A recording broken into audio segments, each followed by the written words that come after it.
Hey everyone, this is Jason Alge with KW Citywide. I had some great response from my last video of the story I shared, and I actually had some people text me some stories that I had forgotten about, so now there's more videos to make later on. But today I want to talk about showing homes and what happened in a previous showing and a lesson we can learn from it. When you're selling your home, it's always best if you're not there during a showing.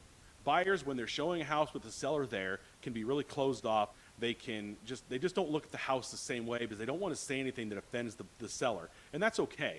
But if you want somebody to walk freely through your home, it's just best if you're not there. However, sometimes you can't help it. In this case, we were looking at a house in Macomb. The agent informed me that the seller is going to be there. He has in-home care. There's probably going to be a nurse there as well.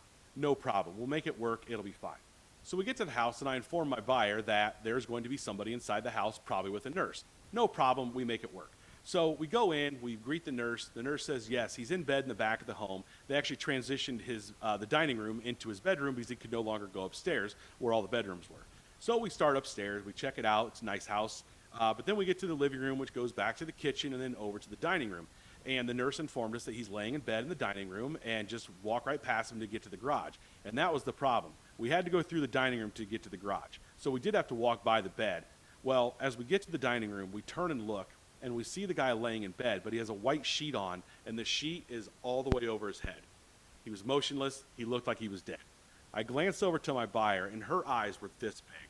And at this point, I'm like, we got to keep focus on the house here, but how can you focus when you see what appears to be a dead body in the dining room? So I said, well, hey, let's go through and see the garage. So we get to the garage, and the only thing I can think to say is, well, that was awkward, and just trying to break some ice or anything I could do to try to get us back focused on the house.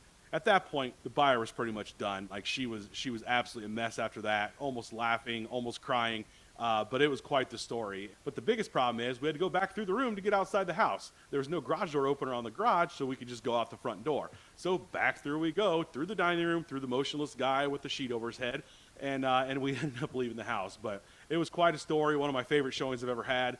But lessons learned, if you can leave the house, please leave your house during a showing. It just goes better. But obviously in this guy's case, he was not able to, and we tried to make it work the best we could, but ultimately, I don't think that house is for that buyer after what she saw inside it. So I hope you enjoyed this one. There's more to come.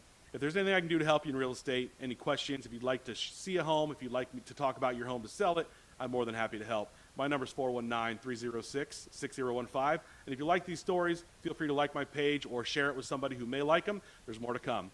Take care.